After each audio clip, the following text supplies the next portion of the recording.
નમસ્કાર વિદ્યાર્થી મિત્રો, માય સેલ્ફ ઉર્જા રોહિત ફ્રોમ પાયોનિયર સ્કિલ. વિદ્યાર્થી મિત્રો, આપણે લાસ્ટ વિડીયોમાં તમને એક્ટિવ પેસિવમાં તમને સાદો વર્તમાન કાળ, સાદો ભૂતકાળ અને સાદા ભવિષ્યકાળ વિશે વાત કરી હતી. બરાબર. આજે આપણે ચાલુ વર્તમાન કાળ અને ચાલુ ભૂતકાળ વિશે વાત કરવાના છીએ. પણ એ પહેલાં આપણે મોડલ ઓક્ઝિલરીના રિલેટેડ થોડી વાત કરી દઈએ કે જ્યારે મોડલ ઓક્ઝિલરીઝ હોય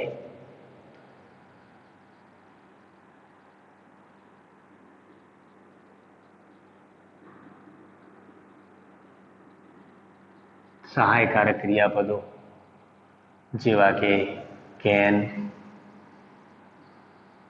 food, may, might, should, would, must, આ બધા શબ્દોથી કદાચ એક્ટિવ પેસિવનું વાક્ય બનતું હોય, બરાબર છે. તો આપણે આ શબ્દનો ઉપયોગ કરવાનો હોય ત્યારે ખાસ એ બાબત યાદ રાખવાની છે કે જેમ ભવિષ્યકાળની અંદર આપણે ઉપયોગ કરતા હતા શેલ વિલ સાથે બીનો ઉપયોગ, એ જ રીતે મોડલ ઓક્ઝિલરીમાં આ શબ્દો સાથે પણ આપણે એ જ રીતે ઉપયોગ કરવાનો રહેશે. એક બે વાક્યોને સમજી લઈએ. I can help you.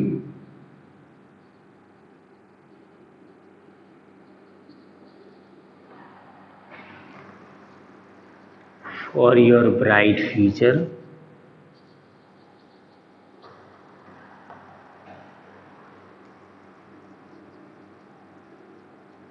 વધારાના શબ્દ તરીકે આપે can I help you for your bright future. તો અહીં કર્મ તરીકે યુ શબ્દ અહીં આપેલો છે. શું તારા બ્રાઇટ ફ્યુચર, આ ભવિષ્ય માટે તારી મદદ કરી શકું? તો આપણે આનો જવાબ લખીએ તો કરતા જે કર્મ આપેલું છે, કર્મનું સ્થાન આપણે ધ્યાન રાખવાનું છે યુ. તો યુ પછી કેનનું ટુ બીનું રૂપ આપણને આપેલું છે એટલે કેન જ મૂકવાનું. અમુક વિદ્યાર્થીઓ ઇનડાયરેક્ટ સ્પીચમાં જતા રહે છે, કેનનું કુડ કરી મૂકે છે, એટલે આપણે એ નથી ધ્યાન રાખવાનું કે એક્ટિવ પેસિવ હોય ત્યારે આપણે કેનનું કુડ નહીં કરવાનું, મેનું માઇન્ડ નથી કરવાનું. યુ કેન બી હવે યાદ રાખવાનું છે. શું મૂકવાનું છે? બી. એટલે કે જ્યારે પણ એક્ટિવમાંથી પેસિવ બને વાક્ય, મોડેલ ઓક્ઝિલરી કે એમએમાંથી પેસિવ વાક્ય બને ત્યારે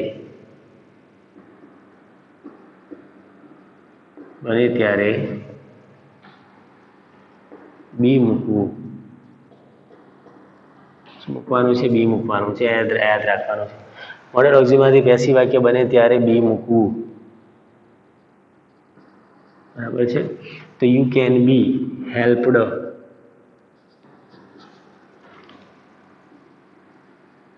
ફોર યોર બ્રાઇટ ફ્યુચર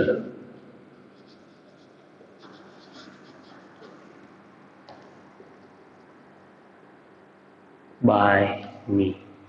આ રીતે વિદ્યાર્થી મિત્રો વાક્યને યાદ રાખવાનું છે. કદાચ કોઈ પ્રશ્નાર્થ વાક્ય હોય તો પણ આપણે રીતે જ લખવાનું રહેશે.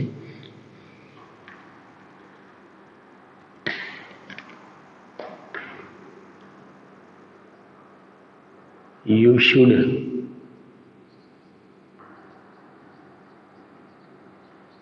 respect your elders. બરાબર છે. તો આપણું કર્મ શું છે? તો your elders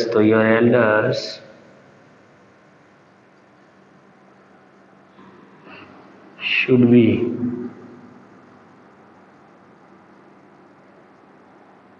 respected by you. આ રીતે. Okay.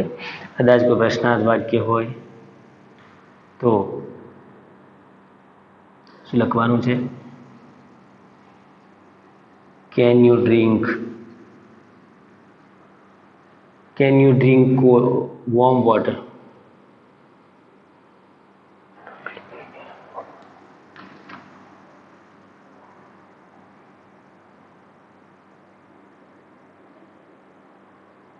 Can you drink warm water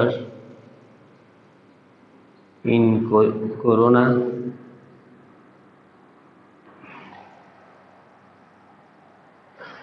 Can you drink warm water in Corona? શું તમે કોરોનામાં ગરમ પાણી પી શકો? તો આપણે વાક્ય બનાવવાનું છે કેન વોર્મ વોટર, આપણું કર્મ છે કેન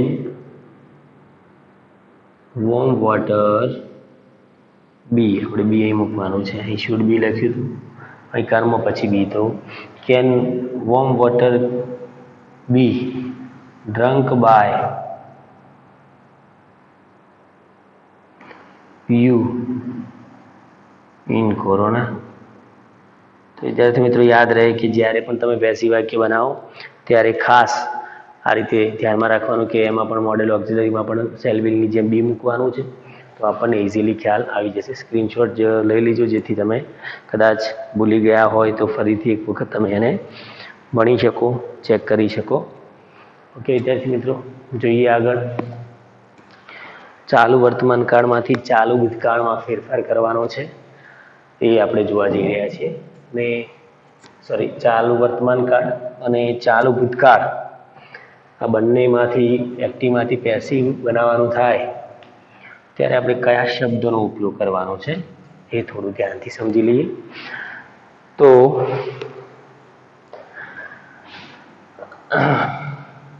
કાળને ધ્યાનમાં રાખતા આપણે સમજીશું તો આપણને બરાબર ખ્યાલ આવી જશે. તો હું સમજાવી દઉં તમને કે બંને આમ તો કોમન જ છે, continue present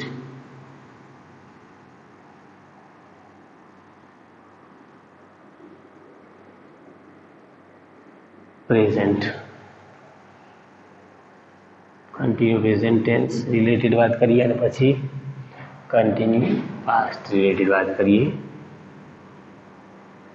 continuous past tense. હવે આમાં ફરક શું છે? તો જે રીતે આપણે અહીં સમજીશું એ જ રીતે અહીં સાથે સાથે સમજતા જઈશું એટલે આપણને એકદમ સિમ્પલ થઈ જશે આપણા માટે. તો વિદ્યાર્થી મિત્રો જોઈએ કે બંનેની પહેલાં તો પેસિવ એક્ટિવની વાક્ય રચના સમજી લઈએ. Active passive. તો એક્ટિવના વાક્યમાં શું હોય? તો કર્તા, બરાબર છે.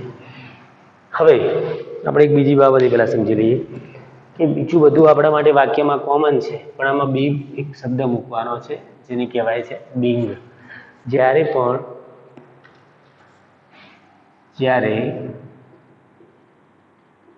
વાક્ય ચાલુ વર્તમાન કાળ કે ચાલુ ભૂતકાળનું વાક્ય આપેલ હોય ત્યારે, જ્યારે વાક્ય ચાલુ વર્તમાન કાળ કે ચાલુ ભૂતકાળનું આપેલ હોય ત્યારે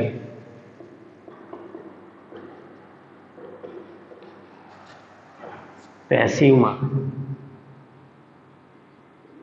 વાક્યમાં બિંગ મૂકવું જ મેં બંને માટે કોમન લખી દીધું છે અહીં.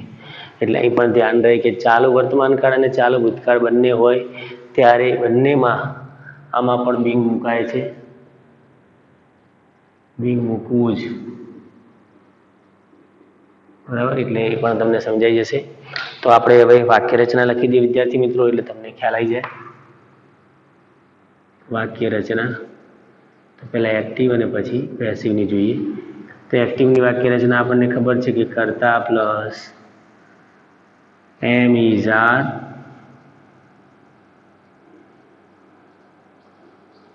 Plus oblique ING plus object અને પછી અધર વર્ડ્સ હોય છે. જ્યારે પેસિવ વાક્ય બને પેસિવ ત્યારે આપણું ઓબ્જેક્ટ ક્યાં હોય છે? આગળ. પછી એમ ઇઝ આર એનું એ જ આ ટુ બીનું રૂપ આપણને આપેલું છે એ જ મૂકવાનું છે, પણ સાથે બીજો એક શબ્દ મેં તમને હાલ જ લખાવ્યો છે એ મૂકવાનું છે જે કહેવાય છે being, plus past participle by, પછી ઓબ્જેક્ટ કેસનું આપણે શોર્ટ ફોર્મમાં લખ્યું ઓછી લખી દીધું ઓબ્જેક્ટ કેસનું જેથી આપણને ખ્યાલ રહે. હવે એ જ વાક્ય રચનાને આપણે અહીં એપ્લાય કરવાની છે જેથી કરીને આપણને બંને સાથે ખ્યાલ આવી જશે. તો જો વિદ્યાર્થી મિત્રો આપણે એક જ બાબત ધ્યાન રાખવાની છે કે કર્તા plus am is are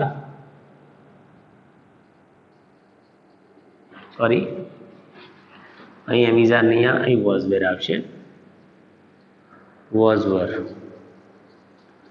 plus verb oblique ING plus object plus other words. Okay, અને એનું પેસિવ બને ત્યારે આપણું ઓબ્જેક્ટ છે જે સબ્જેક્ટ કર્તા દ્વારા જે કર્મ થયેલું છે એ કર્મને આપણે આગળ લાવીશું. પછી એની જગ્યાએ એક વચનમાં હશે તો વોઝ અને કર્મ બહુવચનમાં હશે તો વર મૂકીશું. પછી આપણે અહીં જે મૂકવાનો શબ્દ છે એ આપણો નવો શબ્દ જે મૂક્યો છે બિંગ મૂકવાનો રહેશે. બિંગ જે આપણે ચાલુ વર્તમાન કાળમાં પણ મૂકેલો છે અને ચાલુ ભૂતકાળમાં એ બિંગ આવશે. Being plus past participle plus by, બીજું બધું એક જ જેવું છે વિદ્યાર્થી મિત્રો, ખાસ ધ્યાન રહે. હવે અહીં આપણે ઓસી લખ્યું છે. ઓસી એટલે ઓબ્જેક્ટ કેસ, એટલે સબ્જેક્ટનો ઓબ્જેક્ટ થઈ જશે અહીં, અને છેલ્લે પછી અધર વર્ડ્સ. તો વિદ્યાર્થી મિત્રો ધ્યાન રહે કે આ વાક્ય રચનાને ખાસ અનુસરવાની છે. આપણે વાક્ય કોઈ પણ બનાવીએ તો વાક્ય ભૂતકાળમાં હોય કે વર્તમાન કાળમાં હોય, જે ટુ બીનું રૂપ આપેલું છે એને જ અનુસરવાનું છે, જેથી આપણને પ્રોપર એનું વાક્ય બનતું દેખાશે અને આપણે કમ્પ્લીટ એ વાક્યની અંદર આપણે લખી શકીશું. ઓકે વિદ્યાર્થી મિત્રો, જોઈએ તો હકાર નકાર પ્રશ્નાર્થ વાક્ય કેવી રીતે બને છે. હવે એક્ટિવ પેસિવ એવું છે કે વિદ્યાર્થીઓ અમુક ટાઈમે ડાયરેક્ટ ઇનડાયરેક્ટમાં પણ ઇન્ક્લુડ કરી દેતા હોય છે. તો ખાસ ધ્યાન રાખવું કે એક્ટિવ પેસિવ અને ઇનડાયરેક્ટ, એને ડાયરેક્ટ ઇનડાયરેક્ટમાં ઘણો બધો ડિફરન્સીસ છે. તો શાંતિથી વિચારીને જવાબ લખવાના હોય. ઓકે, જોઈએ વાક્ય example number 1. They are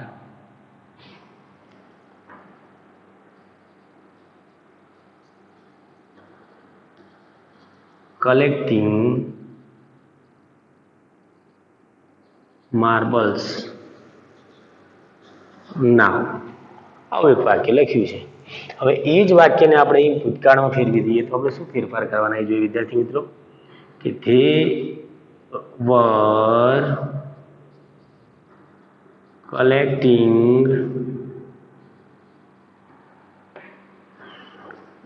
marbles yesterday. ચલો ભૂતકાળની બાબત લખી દઈએ. ચલો હવે ફરક શું પડશે વિદ્યાર્થી મિત્રો, તમને ખ્યાલ આવી ગયો હશે.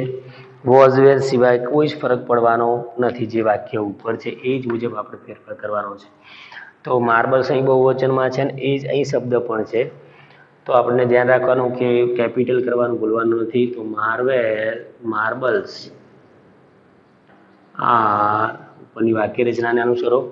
માર્બલ્સ આર બિંગ, શું આવશે? બિંગ. પાસ્ટ પાર્ટિસિપલ કલેક્ટનું શું થાય વિદ્યાર્થી મિત્રો? કલેક્ટેડ. બાય પછી ઓસી. ઓસી એટલે ધેનું કર્મ વિભક્તિ શું થશે વિદ્યાર્થી મિત્રો? ધેમ. By them. ઓડબ્લ્યુ એટલે અધર વર્ડ્સ. તો નાઉનું નાઉનું ધેન થાય નહીં. ઇનડાયરેક્ટ સ્પીચ નથી. આ ખાસ ધ્યાન રાખવાનું. હવે જો અહીં આપણે એનો જ ફેરફાર કરવાનો છે, કોઈ બહુ ફેરફાર થશે નહીં. એટલે તમને એક બાબત ખબર પડશે, એટલે ઇઝીલી આ તમને આવડી જશે. તો marbles were being collected by them. તેનું કર્મ વિભક્તિ શું થશે? them.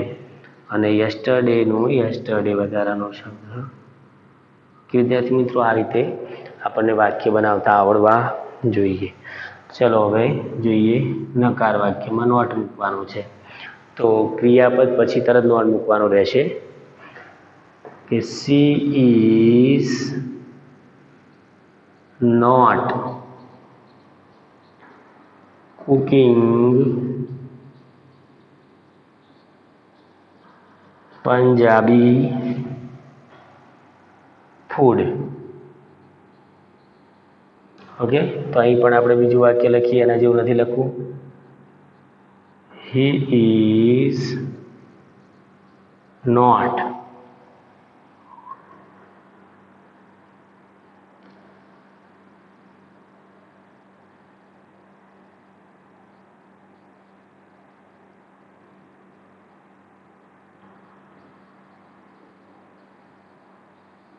he is not showing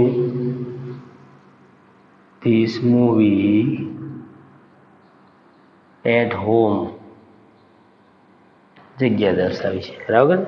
તો વિદ્યાર્થી મિત્રો આ વાક્ય બનાવવાના હોય તો આપણને ખબર પડી જશે. તો આપણું કર્મ છે પંજાબી ફૂડ. તો Punjabi food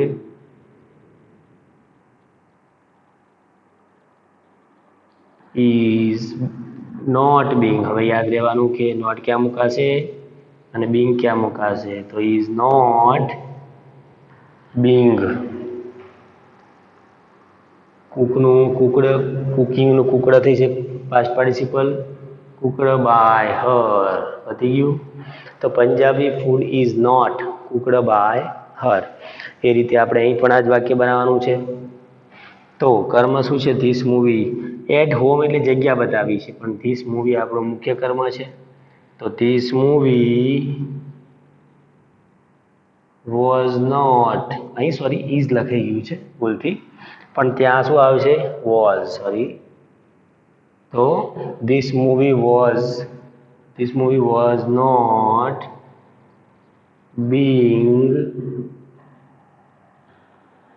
being shown by him. એનું શું થાય? કર્મ વિભક્તિ વિદ્યાર્થી મિત્રો હિમ એટ હોમ. ઓકે. તો વિદ્યાર્થી મિત્રો આ રીતે આપણે પ્રશ્નાર્થ વાક્યનું પણ વાક્ય બનાવી શકીએ, જેમાં ફરક માત્ર એટલો જ પડે છે કે જે પાછળ જે વાક્ય આપેલું છે, મતલબ કે જે પ્રશ્નાર્થ વાક્ય આપેલું છે, બરાબર, આ પ્રશ્નાર્થ વાક્ય આપણે અહીં ઉપર લખી દઈએ છીએ.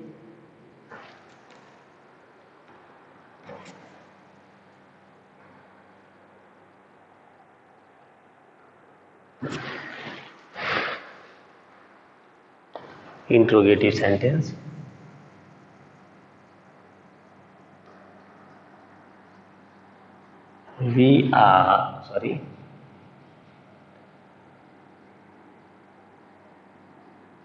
Are we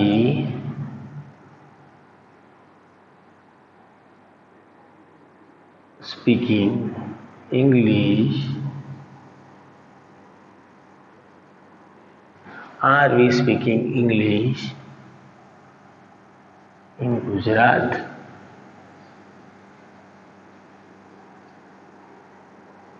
શું આપણે ગુજરાતમાં ઇંગ્લિશ બોલી રહ્યા છીએ? તો yes, we are speaking English in Gujarat. એના જેવું જ વાક્ય બનાવીએ તો પણ ચાલશે, પણ આપણે અલગ લખીએ. Where the children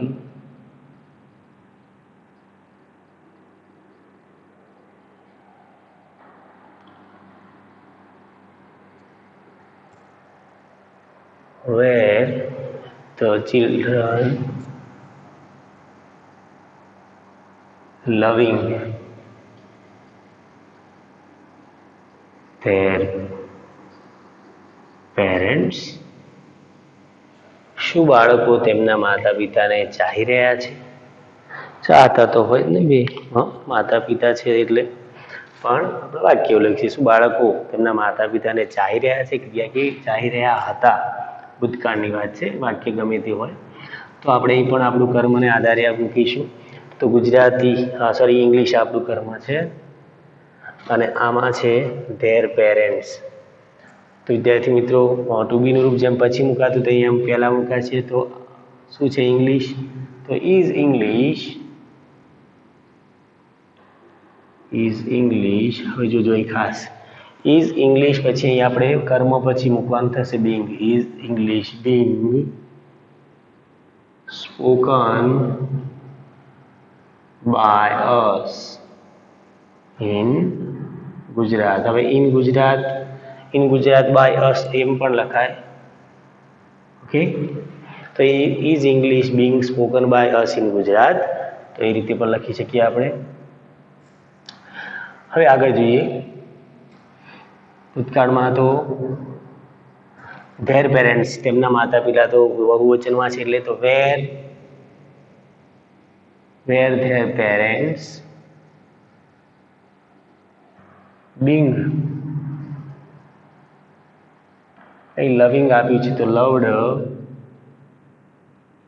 by the children.